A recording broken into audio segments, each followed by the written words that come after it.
So, why is he taking this long to catch up on the last two episodes of Nine? I don't know how to put this, my lord and lady. He is kind of getting hung up on the whole Pumbaa of it all. Oh, he was a really nice interpreter and helped us with a lot of my, materials for my weaponry. Same as well, darling. Retro, are you good? Okay, so you guys are Puma. Yes. And you guys have clones yourselves. Yes. And where's the prime version of you? Oh, he's in the back, just helping out. Okay, but you're all voiced by Bat. Yes. Is that a problem? No, actually, that kind of clears things up. Oh, you gotta be kidding me right now. Anyway, hey everyone, this is not Helga here. We're getting a real nerd thing probably in 2026 to help out Retro on the D&D side of things and more importantly, Critical Role. And, oh my goodness, jeez, these NPCs, man. Oh, same here as well. Got you, darling. Just be careful with them. No, not always. Yes, we're trying our best here as well on not explaining too much of our side of things. We're just mostly going to be surprised that they mentioned Dorolo in the first couple of episodes, as far as a few weeks ago goes on the debut episodes. Retro, are you good? Yeah, are you seriously good or not? Wait, what is going on? Oh, again, I not have crappy ankles. Yeah, so that kind of clears things up. Oh, also, can I get that thing for the sword and the thing and the... Oh, yeah, your waiter bill thingies are gonna get, packaged out for Christmas. Okay, cool, thanks. You know, these Puma guys are really cool when you think about it. Right, I gotta do a D&D show, kinda. Hey everybody, what's up? This is Retrokid Reviews, doing a quick, catch-up review for episodes 6 and 7. And yes, I know the meme, I'm not gonna do the meme of, Mighty Nein, Season 1. So, where do we left off? Not really much. On episode 7 side of things, basically, Bo is still, helping out in behind the scenes with the Cobalt Soul that most of the Nine don't really know too much about.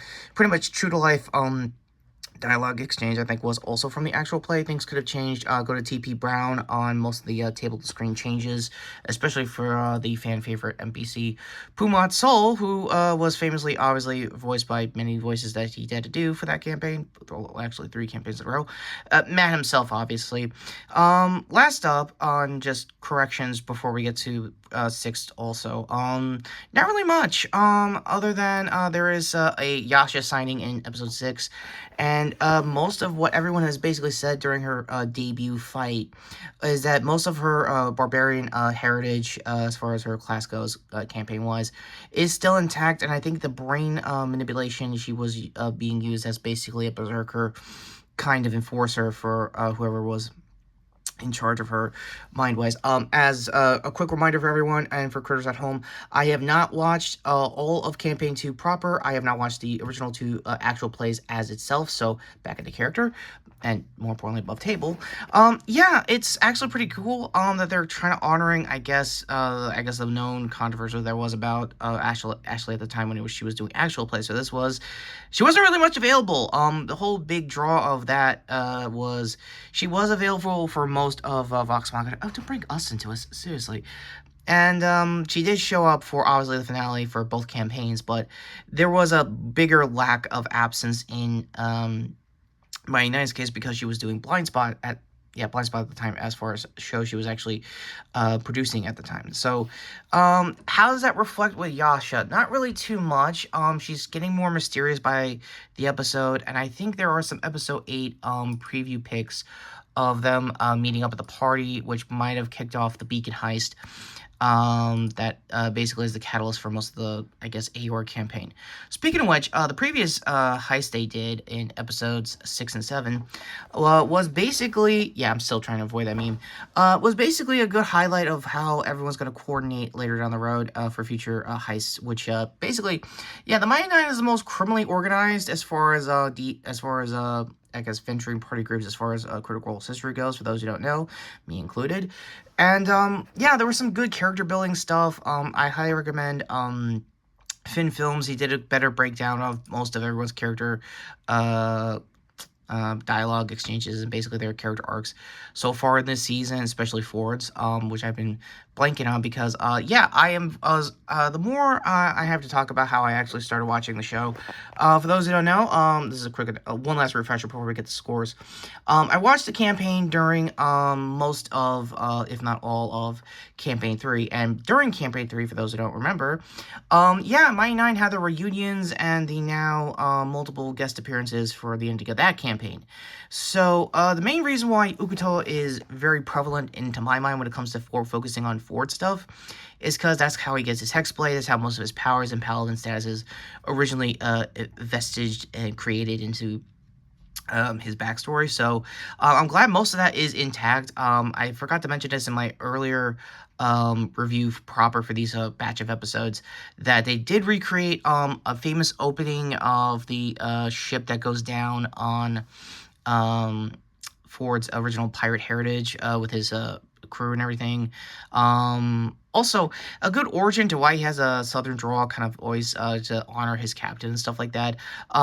This is a big spoilers on and me misremembering Jester's wedding, so again, my apologies for anyone who's watching the show like myself. I think he's still alive, maybe missing. I don't know if they ever link up in the actual campaign proper, so that's where my spoilers kind of lie there. So if you're a critter, please let me know down in the comments down below. Please label spoilers as well, just in case, for new viewers like myself.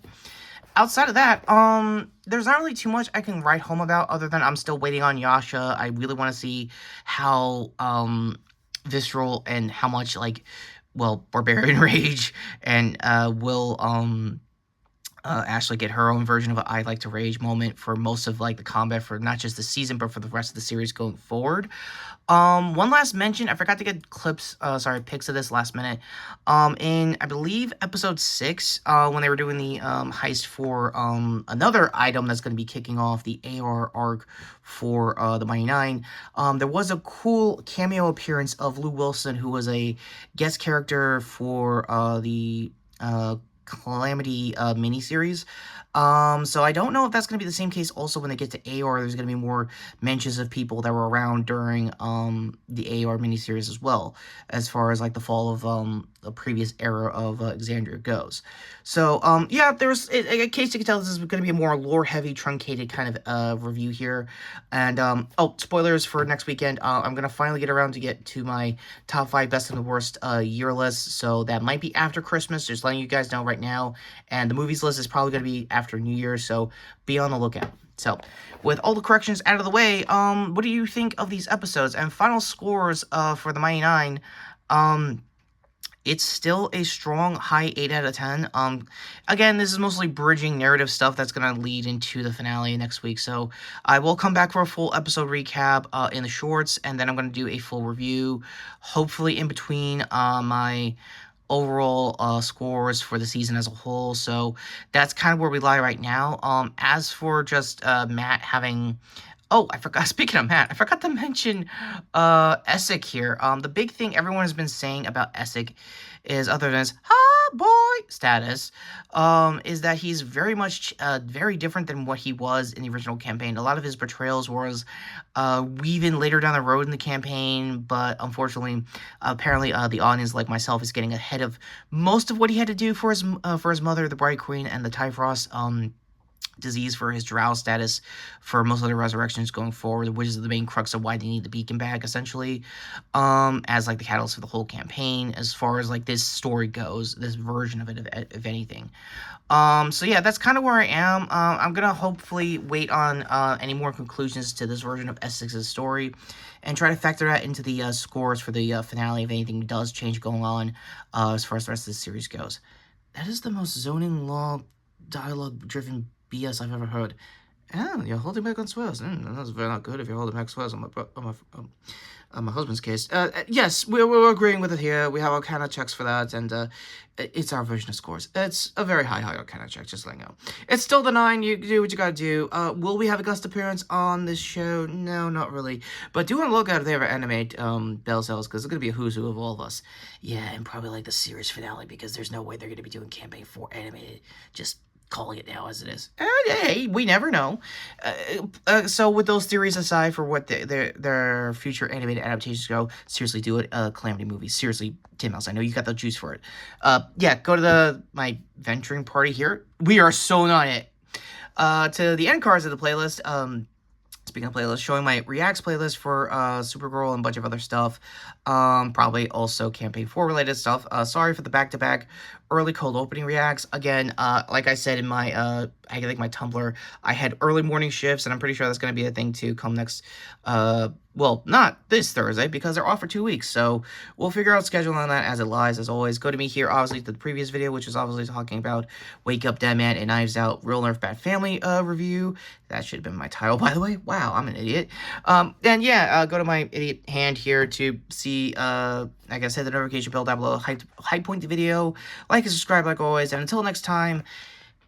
So is that Hot Boy going to betray the Mighty Nine at the gate or later down the road? Because I'm a little worried for this Hot Boy. Just going to be real with you. Okay, you're not going to make it a thing. Or you're going to do the floating. Oh, man, I really wanted to float. Wait, seriously?